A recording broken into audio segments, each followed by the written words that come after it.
semua. So, hari ni ramai yang nak beli rumah tapi ada banyak sangat masalah tentang application loan anda. Sebelum ni, Abang Sadar Tanah banyak duk share tips-tips tentang cara nak apply loan. Tapi, hari ni Abang Sadar bawa satu orang kata apa pakar ataupun orang yang dalam bidang untuk apply loan ni lah. Cik Akmal kita daripada mortgage consultant Maybank Sungai Petani. Terima kasih Cik Akmal sebab sudi hadir hari ni. Baik, sama-sama Kang. Okey. Hari ni Abang sudah bawakan pakar ni bukan apa? Untuk nak menjawab segala persoalan-persoalan yang banyak sangat orang tanya ataupun mungkin anda ada persoalan yang sama. Jadi, video ni sesuai untuk anda tengok sampai habis. Okey Cik Akmal. Untuk permulaan ni lah. Okey. Masalah buyer-buyer yang nak beli rumah yang nak submit loan ni, okey. Ya. Selalunya lah, ni soalan pertama lah. Ya. Selalunya orang muda ni, ramai orang muda yang nak beli rumah. Tapi kenapa selalunya permohonan loan ramai kena reject? Ini banyak masalah yang kita nampak dah ni, betul tak? Betul. So sebab apa selalunya? Based on pengalaman Cik Akmal. Okey, kalau kebanyakan orang muda ni, diorang ni selalunya baru start kerja. Jadi selalu bila kita start kerja, kita punya income kadang-kadang tak cukup. Maksud saya mungkin income dia baru lagi lah. Dia punya basic pun tak banyak lah, sebab gaji dia tak naik lagi kan. Jadi yang pertama adalah masalah dari segi gaji. Yang kedua, masalah dari segi orang muda ni, masalah dia adalah dia punya tempoh pekerjaan tu masih baru lagi. Selalunya berapa lama tempoh yang untuk apply loan rumah? Kalau untuk bank yang paling cantik adalah 2 tahun ke atas lah. 2 tahun ke atas. Ataupun sekurang-kurangnya dia sudah permanent dekat satu-satu company tu. Adakah semua bank sama ataupun Maybank saja? Kalau ikutkan pengalaman saya mungkin setiap bank dia ada scoring dia. Scoring tu maksudnya point-point yang mereka akan bagi dekat customer tu. Kebanyakan bank akan gunakan konsep yang sama. Macam tu. Okey. Faham. Jadi faktor dia gaji dan tempoh pekerjaan. Kemudian yang ketiga adalah dari segi dia punya komitmen. Kadang-kadang orang muda ni dia orang gairah nak beli kereta yang besar, kereta yang baru. Betul. Jadi komitmen pun salah satu faktor lah yang jadi sebab tu. Betul. Dia banyak yang saya tengok ada yang dalam payslip gaji 2,000 lebih. Ya, tapi betul. dia punya loan kereta 6-700. Ya, betul. Nak beli rumah. Bila kita tengok payslip pun kita tahu lah kan. Macam betul. Ini memang tak lepas ni. Tapi tak apa, kita bagi juga banker check. Banker check memang betul tak lepas. So kegairahan yang tu lah. Ya, kegairahan tu. Kadang-kadang tak ada seseorang yang tolong bimbing dia orang ni. Jadi dia orang pun tak tahu dari segi financial literature tu, dia orang tak tahu. Jadi tugas kita lah untuk mendidik dia orang ni. Jadi ingat geng, faktor pertama untuk anak-anak muda ni yang nak beli rumah, yang first gaji. Kedua tempoh pekerjaan. Yang ketiga komitmen. Tiga tips penting ni lah untuk anda semua. Jadi apa lagi tambahan? 3 ni lah ataupun ada lagi? Kemudian lagi satu yang kita boleh improvekan lah dari segi saving. Saving tu mainkan peranan yang sangat penting lah, saving. Sebab kebanyakan ialah anak-anak muda ni dia baru kerja, tak sempat nak simpan duit tu. Betul. Jadi saya punya nasihat ialah at least ada juga simpanan tu. Bukan semata-mata untuk kita beli rumah, tapi untuk simpanan kecemasan. Dalam jangka masa pendek. Betul. Nampak tu, geng. Ini tips daripada orang kata apa, banker kita sendiri. 4 benda yang penting untuk anak muda. Lepas ni, yang mana nak beli rumah, tengok 4 benda ni, then boleh start apply loan. Okey, yang itu soalan pertama. Okey, soalan yang kedua, Cik Akmal. Ya. Apakah faktor paling besar yang menyebabkan seseorang gagal dapat kelulusan pinjaman perumahan? Faktor paling besar kebanyakannya disebabkan dari segi income lah. Kemudian dari segi secret record.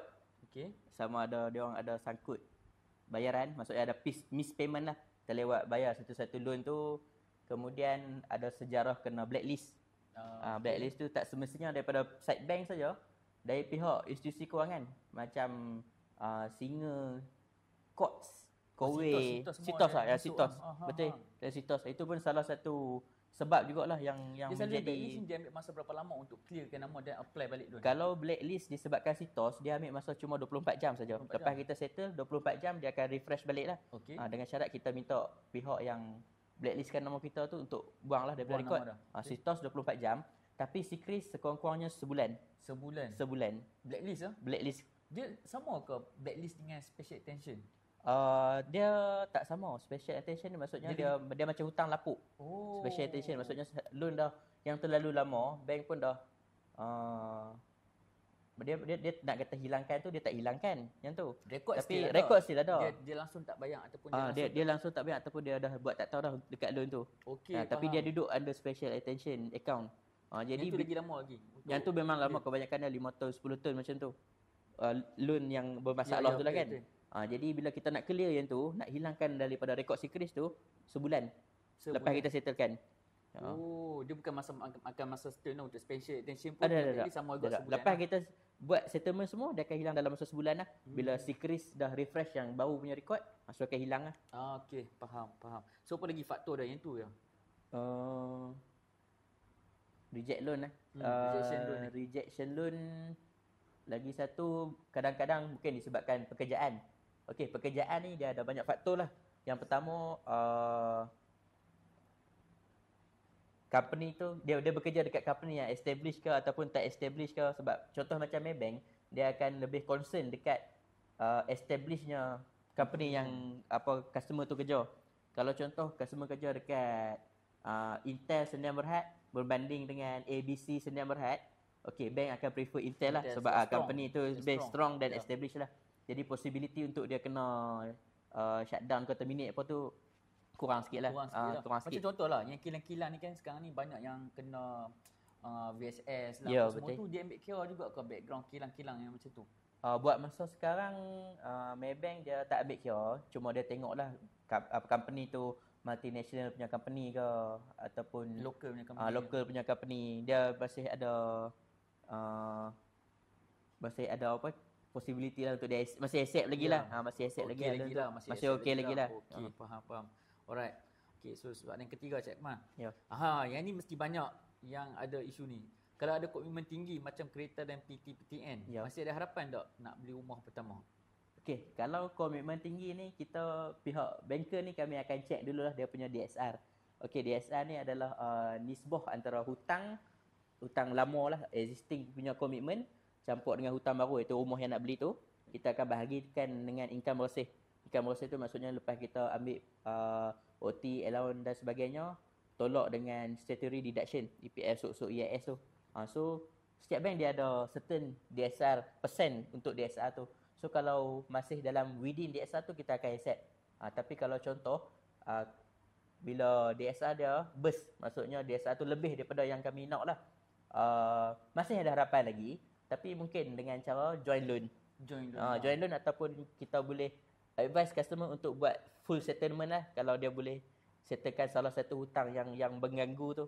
Macam contoh yang tadi yang pasal PT-PTN tu pula. Ya. Kan kebanyakan ada setengah yang tak banyak PT-PTN langsung, apa semua kan. So macam mana pula yang part PT-PTN ni? PT-PTN. So, macam mana kalau contoh dia ada tunggakan PT-PTN? Okey. Kalau ada tunggakan PT-PTN, kita ada dua situation lah. Ada dua situation dekat Maybank yang Maybank boleh accept. Yang pertama, kalau contoh dia ada hanya PT-PTN komitmen saja. Dia tak ada komitmen yang lain. Okey, yang ni dia kena pergi reschedule PT-PTN tu. Maksudnya dia settle outstanding saja, dapatkan reschedule letter daripada pihak PT-PTN. So dia attach reschedule letter tu dekat bank. So kami akan consider dia kosong balik. Dia maksudnya dia cantik balik lah. Tapi yang kedua, ada satu ni kita panggil exclusion lah. Hak ni special lah. Kalau dia ada PT-PTN yang ada tunggakan, tapi dia ada satu komitmen yang lebih daripada setahun. Contohnya dia ada satu loan kereta lah. Yang tu komitmen lebih daripada setahun. Kita boleh waive PT-PTN tu, kita akan ambil yang maksudnya cuma tengok yang komitmen yang banyak cantik tu saja. Tapi dengan syarat lebih daripada setahun. Lebih daripada setahun. Kalau kurang daripada setahun tak boleh. So dia kena pergi reschedule juga PT-PTN tu. Faham. Itu pun satu input juga untuk kami sebagai rare ni. Kami tahu juga benda ni. Sebab kadang-kadang kita pun confuse. Kadang-kadang PT-PTN ni bila dah ada problem, kita bagi pergi buat reschedule. Ya, betul. Kalau dia ada loan yang cantik lebih pada setahun, so maksudnya boleh apply lah. Boleh apply balik. Tapi kalau yang contoh yang situation yang pertama tadi, dia cuma ada PT-PTN saja kan. Lepas dia buat reschedule, selalunya kami akan advise untuk tunggu sebulan. Bagi si Chris refresh jadi kosong balik. Sebab kalau kami submit juga, dia akan fail dekat scoring. Sebab dia detect yang first lah. Detect yang lama punya. Dia tak detect yang baru lagi. So advise customer untuk tunggu lagi sebulan Sat. Bagi jadi kosong balik, kita baru apply loan. Ini pun ilmu untuk rank juga. Kita boleh advise kita punya customer bila dapat input macam ni, kita boleh advise juga customer, dan customer pun boleh juga prepare siap-siap dah mindset untuk beli rumah macam ni macam mana kita nak prepare. Okey, terima kasih Cik Kamal. Satu Sama. lagi soalan. Okey, yang ni banyak sangat orang tak tahu sebenarnya skim rumah pertama ni dan bantuan kerajaan.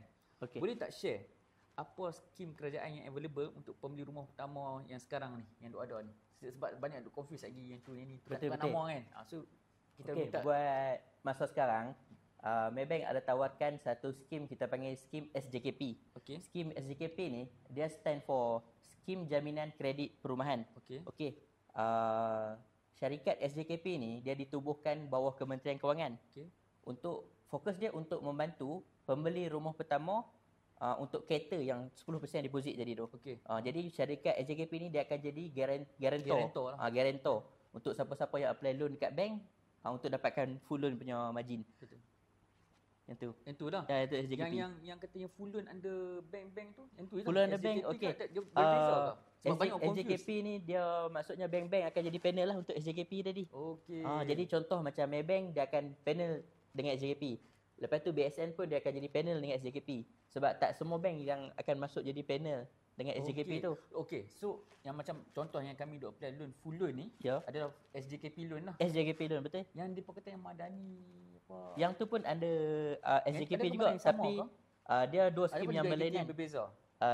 Dia entiti syarikat yang sama, Okey. cuma dia package yang berasingan. Package basingan. Satu SJKP Madani, Okey. satu SJKP biasa. Oh. Okey, SJKP Madani ni dia maksimum pembiayaan sampai 300,000. Okey. Untuk harga rumah 300,000 maksimum lah. Lagi satu SJKP yang biasa kita dengar ni sampai maksimum 500,000. Okey, faham. Okey. Faham. Tapi buat masa sekarang kita dah stop untuk SJKP Madani sebab kuota dah habis. Dia ada Kuota dah habis. dah. Kuota dah habis dah. Dah fully utilized lah. So yang tinggal hanya SJKP biasa lah. SJKP biasa. Buat SJKP biasa dia tak ada kuota. Dia ada kuota juga. Tapi buat masa sekarang ada banyak lagi. Ada banyak Ada banyak lagi. Masih boleh guna lagi. Faham. So dia dua benda yang berbeza lah. Dua benda yang berbeza tapi dalam syarikat yang sama lah. Okey. SJKP. Sebab bukan bos, sebab ramai confuse. Lagi SJKP, lagi yang apa yang Madani. Madani tu. yang So orang duk betul. confuse. Saya pun saya beritahu ada full loan, yang itu je lah yang kami tahu. Oh. Okey, dari tu yang tentang SJKP ni. Ya. Siapa yang layak untuk apply SJKP ni? Okey, untuk apply SJKP ni, syarat yang pertama semestinya lah pembeli rumah pertama. Okey. Lepas tu yang kedua, dia punya pendapatan isi rumah, maksudnya isi rumah sama ada suami plus isteri ataupun suami plus kalau join lah dari dengan mak bapak tak boleh lebih daripada 11,000. 11,000. Gaji dia. Gaji Combine kasar. command loan lah. Gaji kasar. Gaji kasar. Gaji kasar. 11,000. Okey. Tak boleh faham. lebih 11,000. Okey. Kalau lebih dia automatik tak layak lah untuk Okey, SJKP tadi. Faham. Kemudian lagi satu dia punya syarat dalam secret record bayaran tu tak boleh ada tunggakan lebih daripada 2 bulan. Yang termiss payment tu kan. Termiss payment tu dah. Tak okey. boleh lebih 2 Tak bulan. boleh ada tunggakan lah sebenarnya. Ya, Okey. tak boleh ada tunggakan lah senang. Oh, syarat dia macam tu. Okey. Syarat dia macam tu. Lepas tu buat masa sekarang maksimum 500,000 punya harga rumah. Harga rumah 500,000 Ataupun ke bawah. SPA lah. Dah ke bawah. Okey, dan ke bawah. Maksimum 500,000 saja. Okey. So kalau Baru. contoh Okey. 600,000 ke 700,000 ke atas dia tak layak lah untuk apply full loan punya skim. So dia kena buat 90% loan. Buat 90%. betul. Okey, faham. Okey. Antara semua skim rumah yang rumah pertama ni, Mhm.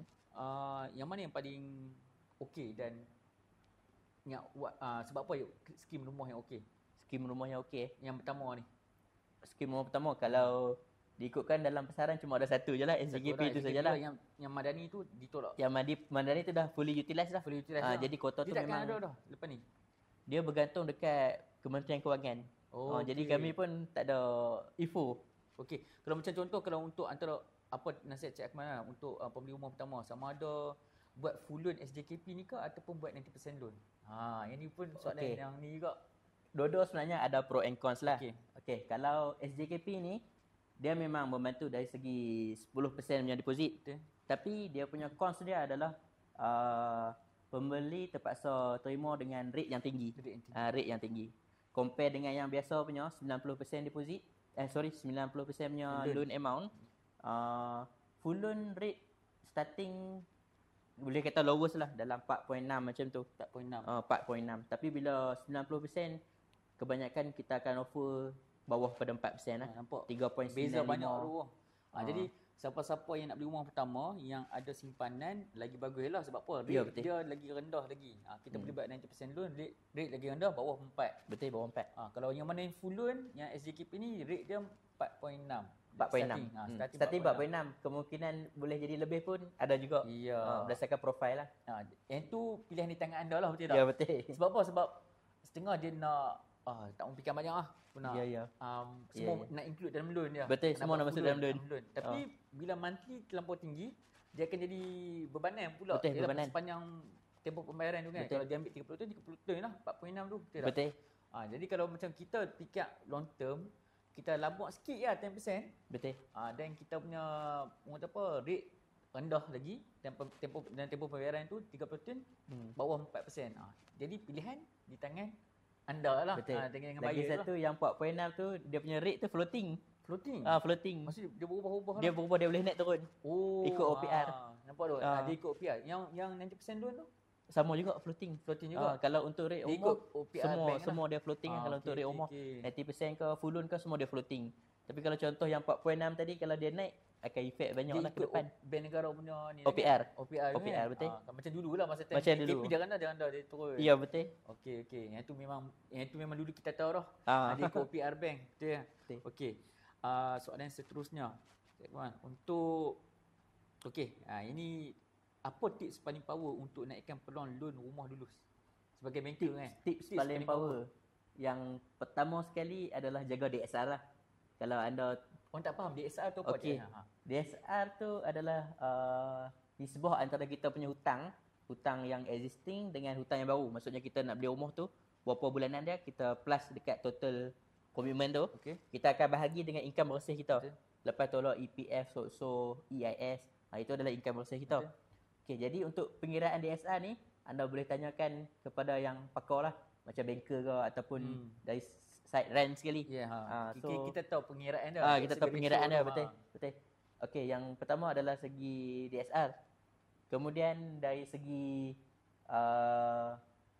saving, simpanan. Yang tu memainkan peranan yang penting lah. Sebab kadang-kadang bila kita punya application, katalah customer tu DSR dia lebih sikit, tapi kita boleh support balik dengan dia punya saving. Mungkin dia ada 10% ke 20% ke, dia akan backup balik dari segi DSR tu. Okey, betul. So tips dia yang paling power, jaga DSR dan saving lah. Saving kena ada. Banker sendiri. Ya. Okey. Soalan seterusnya Cik Kemal. Okey, kalau gaji 2,500, ini memang banyak selalu tanya. Okay. Tak gaji 2,000, gaji 2,500 sebulan, harga rumah berapa yang sesuai untuk saya aim beli? Lebih kurang macam tu lah. Kalau 2,500 kita cadangkan rumah yang range dia 200 ke bawah, 200,000 ke bawah. 200,000 ke bawah. 200,000 ke Maksudnya bawah. anggaran monthly dia berapa? 200,000 ke bawah, anggaran monthly mungkin dalam 1,000 macam tu, 1,100. Itu tak tolak komitmen dia lagi kan? Ya, betul. Tak tolak komitmen lagi. Okey. Jadi Jadi anggaran kiraan kasar je lah. Kiraan kasar untuk yang mana yang gaji 2,500 ke atas. So range rumah 200,000 macam tu. Ya, So 200,000. bayaran monthly dalam 1,000 lebih lah. 1,000, 1,100. lebih. Lebih kurang macam tu. So itu salah satu tips untuk anda tahu harga rumah dan harga gaji anda berapa yang layak untuk rumah tu. Okey. Ini pun soalan, adakah beli rumah melalui joint loan berdua lebih mudah untuk lulus? Ya, betul. Loan. Betul. Sebab bila kita join loan, kita punya gaji tu kita akan ditambahkan dengan orang yang join kita. Kalau contohnya suami nak beli rumah tak lepas, dia akan join dengan isteri. Jadi possibility untuk lulus tu adalah lebih tinggi lah. Okey. Sebab income dia akan bertambah. Okey, dari segi joint loan ni lah. Ya. Contohlah saya pernah tengok ada a few case. Bila join, lepas tu orang kata apa, jodoh tak panjang. Tak panjang. Kan? Lepas tu dia jadi isu bila nak split the asset kan. Itu macam mana pula? Okey, kalau dari segi awal-awal masa apply loan, kita boleh pilih. Loan tu kita boleh buat join lah, suami plus isteri join. Okay. Tapi dalam SPA ataupun grant tu kita boleh pilih untuk letak satu nama saja. Macam tu. Tapi yalah, kita tak tahu jodoh kita. Betul. Jodoh, ajal, maut semua tu semua di tangan Tuhan kan. Tapi kalau untuk orang kata tu be safe lah kan. Kalau contoh suami nak beli rumah, join dengan isteri, kita grant nama suami saja. Tapi dengan syarat isteri tu kena setuju lah. Tapi dua-dua ni ada pro and cons dia. Ada pro and cons dia. Ada pro and cons juga. Selalunya macam bila dah join loan ni kita tengok dalam grant ataupun dalam SMP depa nak dua-dua nama dah. Ya, Sebab betul. if anything happen, Betul. they can split equally lah kan Ya. dia punya orang kata apa profit tu. Betul. Okey, itu orang kata dia punya pro and con lah untuk join loan. Ya, untuk Jadi join kalau macam kalau satu nama tu dah strong, better apply satu nama saja. Betul. So mungkin yang nama wife boleh buat untuk menelim pula. Ya, betul. So Untuk beli second house pula. ya, Ya. betul. Itu antara tips lah yang kita boleh dapatkan daripada Cik Akmal. Okey, next question. Okey, Lani adakah waktu yang sesuai untuk beli rumah atau nak tunggu harga turun lagi? Macam trending lah ni kan. Oh, trending Lani kan. kita dah slow dah sikit kan kalau kita tengok trending Betul, kan. betul. Adakah waktu yang sesuai untuk beli rumah ataupun nak kena tunggu harga rumah turun? Okey. Sebenarnya tak ada waktu yang sesuai untuk beli rumah. Dia waktu yang sesuai beli rumah ni adalah bila mana poket kita mampu untuk beli. Macam tu saja. Kalau betul. kita nak tunggu rumah turun, rumah memang takkan turun. Betul, harga rumah tak Kalau turun. kita Okey. nak tunggu gaji kita naik, mungkin akan lambat jugalah. Tapi kita tanya poket kita, adakah kita mampu untuk bayar installment rumah tu? Betul. Itu nampak tu. Dia tak nak masa sesuai. Kalau anda rasa sesuai Ya. poket anda tu, beli. Beli. Beli. Jangan tunggu. Jangan tunggu sebab jangan harga tunggu. rumah takkan turun. Harga rumah takkan turun. Saya Jangan bagi tunggu. banyak dalam video tips hartanah. Harga rumah takkan turun. Betul. Tambah-tambah SP ya. Ya, Macam tambah mana? Sungai Petani memang SP cepat sangat tadi. Ya, betul. Kalau ikutkan masa saya mula-mula buat property, rumah ke SP BPJ saya biasa jual 100 lebih, 150. Ya, betul. Bawah Sekarang- 200.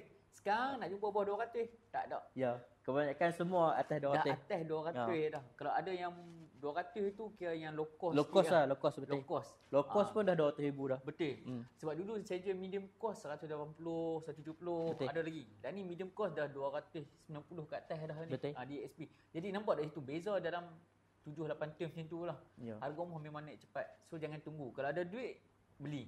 Betul. Jangan tunggu harga rumah turun. Dia bukan macam gold emas Ya, turun, gold emas. turun naik. Ya. Okey. Soalan seterusnya, macam mana banker tengok trend pembeli rumah? Lebih ramai beli rumah subsale atau projek baru? Macam banyak tadi kan, projek baru ni. Kalau sekarang ni dia bergantung kepada lokasi. lokasi. Bergantung kepada lokasi. Ada setengah kawasan mungkin dia punya undercon punya projek ataupun rumah baru ni harga dia terlalu mahal. Okey. Terlalu mahal. Jadi banyak buyer pilih untuk beli subsale. Tapi ada setengah kawasan, mungkin kawasan tu boleh kata dia punya pendapatan tu agak tinggi. Jadi dia orang banyak prefer ke rumah yang baru Macam berbanding Cik Akmal subsale. pengalaman dekat SP sendiri kan. Cik Akmal tengok trend dekat SP macam mana pula? Kalau Sungai Petani ni dia Banyak. dia Baru- macam balance. Balance, Dia macam balance. Subsale dengan projek projek. baru banyak dekat SP kan. Projek baru banyak. Banyak. Sangat banyak. Tapi harga Harga pun sebenarnya boleh tahan juga harga dia, tapi orang kata apa still dalam range harga ni lah Sungai Petani punya ni lah kan. Tapi saya tengok subsale pun demand agak tinggi. Betul. Projek pun agak tinggi, tapi yang projek tu bergantung pada harga jugalah. Kalau macam atas 400,000 tu mungkin agak slow untuk Sungai Petani. Ya. betul. Sebab kebanyakan yang beli tu mungkin dia bekerja dekat Penang ataupun belah-belah Kulim. Betul. Belah Kulim. Banyak yang pilih yang nak stay kat kat SP ni selalunya yang harga belah-belah Penang. Ya The betul. reason dia pindah ke SP untuk cari rumah yang harga mampu milik. Ya harga mampu So milik. bila harga 400,000 ke atas, bagi depa dah mahal dah macam Penang punya harga Betul. dah. Betul. So better depa beli rumah Dekat Sungai Petani. high rise dekat Penang. Depa beli harga dekat Ah. daripada beli rumah Sungai Petani. Depa nak beli landed tapi Betul. harga lebih kurang sama ya. Mungkin Dia tu lah. tengok apa customer lah dia prefer kat Customer, mana. Ada setengah orang dia tak suka high rise punya kawasan. Betul. Jadi macam mana pun dia nak landed, dia sanggup lah berulang. Pindah Sungai Petani, pindah Sungai Petani. Ada Ada banyak setengah klien macam yang tu. macam Ya. tu. Memang banyak klien kami jumpa sanggup ulang naik motor pun tak apa. Betul. Dekat rumah landed dekat Betul. Sungai Petani. Sebab apa? Mungkin bagi depa nak beli rumah ni sekali seumur hidup. Ya, sekali seumur hidup. Sekali depa beli puas hati dah cukup. Betul. Bukan jenis macam kereta kan, tukar kan. Betul. Mungkin depa ada plan lah masa hadapan. Mungkin apa kerja dekat Penang kemudian pindah lah balik main Sungai Petani ke. Betul. Ada planning di masa hadapan tu. Okey, yang ni soalan terakhir lah. Ya. Yang ni pun kadang-kadang banyak juga yang orang tanya kami tapi kami pun tak banyak jawab. Ya. Yang mana kerja freelance sekarang? Macam contoh lah Freelance. Foodpanda ke GrabFood ke apa semua kan. Boleh ke depa ni beli rumah melalui loan bank? Okey, sebenarnya boleh. Tapi ada documentation lah yang kita minta. Okey. Yang pertama adalah untuk yang paling penting sekali adalah income tax lah, borang B, Income borang tax. BE tu. Macam yang GrabFood dengan Foodpanda depa ada income tax ah. Depa tak ada income tax, tapi maksudnya income tax yang kita kena declare sendiri. Depa kena declare sendiri lah. Self declaration lah. Okey, self declaration. Sebab kalau yang kerja Foodpanda, Grab ni, dia punya income ni kita kata tak konsisten. Tak konsisten. Bank ni dia nak stability dari segi income tu. Betul. Jadi kalau contoh setahun tu mungkin income dia banyak, tapi kita tak tahu yang tahun sebelum tu macam mana dia punya income. Adakah pada waktu tu saja dia boleh establishkan dia punya income. Jadi bank perlukan stability tu. Jadi nasihat kepada yang buat GrabFood, yang mana yang buat freelance ni, ya, declare income tax. Declare income tax. Anda boleh declare income tax. Kemudian kalau yang contoh freelance yang contoh macam ambil job macam buat account ke apa semua tu, kita suggestkan untuk register SSM sekali. Okey. Sebab maksudnya dia buat company dia sendiri lah. Dia buat company sendiri. Sebab dalam SSM tu kita boleh proofkan dia punya berapa lama company dia tu. Lepas tu selain SSM, macam dia kena ada account bank under SSM tu ke? Maksudnya account syarikat? Account syarikat tu sebenarnya kalau boleh macam kena ada lah. Depa nak penata bank apa semua kan. Depa perlu apply untuk bank under SSM untuk account under SSM tu. Dia tengok kepada company Kalau contoh yang macam GrabFood apa semua tadi, dia tak perlulah. Tak perlulah. Dia cuma ambil yang personal punya account saja. Okey, faham. Tapi kalau yang business punya memang kenalah ada business company punya current punya account. Yang macam yang freelance account, accountant apa semua. Yang tu kena ada. Yang tu kena ada. Sebab kita nak tengok transaction lah, duit keluar masuk apa semua tu. Okey, nampak geng, itu je tips. Okey, untuk freelance ni yang penting kena ada declaration income tax, kena ada SSM lah. Dan kena ada tambahan lah account untuk current account company tu. Itu untuk tips yang orang kata apa, untuk yang kerja freelance ni. Okey. Jadi 12 soalan ni alhamdulillah Cik Akmal dah jawab dah. So sekarang ni nak tanya Cik Akmal satu benda ni bonus dah. Ya. Okey. Apa yang Cik Akmal boleh nasihat kepada pembeli-pembeli rumah di luar sana kan, dari segi untuk dapat stability, untuk dapat orang kata apa, kelulusan yang orang tahu okey, macam Cik Akmal tengok ada banyak, macam saya pun tengok ada banyak yang bagi payslip komitmen terlampau tinggi sangat. Okey. Tapi nak beli rumah. Betul. So apa nasihat Cik Akmal untuk semua? Okey, nasihat saya kalau daripada sekarang kita kena buat bajet lah, kita kena buat kira-kira kita punya gaji tu lepas banyak mana. Tapi kalau contoh tak tahu, tak faham nak kira, boleh tanyakan dekat banker ataupun dekat REN lah. Kami akan tolong advice. Jadi buat masa daripada sekarang kita kena jaga kita punya komitmen lah. Kalau contoh sekarang komitmen kita tinggi, kita cuba untuk settlekan mana-mana komitmen yang effect kita akan settlekan. Kemudian saving. Daripada awal tadi saya tekankan pasal saving lah. Sebab bank ni dia sangat-sangat concern bab saving ni. Sebab kalau contoh kita tak ada saving, adakah dari side bank lah, adakah kita mampu untuk membeli rumah, continue bayar rumah ni? Sebab loan untuk rumah ni dia panjang 35 tahun. Jadi kita nak bagi trusted lah kita punya diri kepada bank tu. Okey, kita ni mampu untuk survive 35 tahun punya loan tu. Ya, betul. Cantik nasihat tu. Sebab apa? Sebab tengah ingat beli rumah ni macam beli kereta. Ya, betul. Dia ingat loan dia tu pendek sangat macam kereta. Betul. Kereta kita bayar memanglah ada 5 tahun, 7 tahun, 9 tahun. Tapi bank ni paling minimum rumah untuk loan rumah berapa? Berapa tahun? Minimum period dia, minimum. 5 tahun pun boleh. 5 tahun pun boleh. 5 tahun pun boleh. Tapi bayarannya bulan-bulan tinggi. Tapi subjek dekat profile kat semua lah. Dia tengok profile juga. Lepas tu bayarannya monthly tinggi. Monthly sangat tinggi lah. Monthly sangat tinggi lah. Selalunya range yang kami tengok buyer duk buat loan 30 tahun. 30 tahun. Max berapa tahun? Untuk maksimum 35. Maksimum 35 tahun ataupun sampai umur 70. Tapi dia bergantung dekat yang mana datang dululah. Ya, nampak tu. So 30 tahun ke 35 tahun kita boleh bayar, mampu bayar tak untuk loan rumah tu. Jadi preparation dari segi kewangan kena penting. Dan benda ni bukan orang apa boleh diambil mudah lah. Untuk buat loan sagilah banyak-banyak tak boleh bayar, tak mampu bayar. So banyak kes yang kena lelong Cik Akmal. Ya betul, ada yang kena lelong. Okay, so terima kasih Cik Akmal. Baik, sama. Orang kata apa, alhamdulillah lah dapat juga peluang berjumpa dengan orang kata apa, orang yang sepatutnya menjawab bab-bab loan. Sebelum ni saya buat tips tentang ni, tapi kita buat ikut pengalaman kita sendiri lah. So saya fikir why not kita jemput orang yang lebih tahu dalam bidang ni. Macam contoh part bank untuk loan bank ni saya jemput kat malah banker-banker yang duk ada Ya. lah. So lepas ni mungkin dengan lawyer pula, valuer pula. So kita nak bergambar, kita nak bagi input input yang Betul. padat, dan kita nak make sure sampai dekat yang mana baik-baik Yalah, nak beli rumah. kita kongsi ilmu lah. Kongsi ilmu, ya kongsi betul.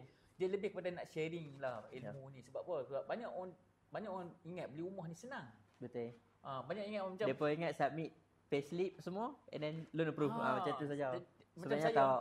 macam saya tengok dah tahun ke-8 saya buat property ni, ada banyak kes yang tak mampu bayar. Macam tadi kita sembang, tak mampu bayar kan. Betul. Gaji payslip kecil tapi nak beli rumah dah berstory. Kan, kita pun macam alamak, siapa ada orang macam ni. Kita tengok pun macam kena sampaikan apa ilmu juga bagi orang faham.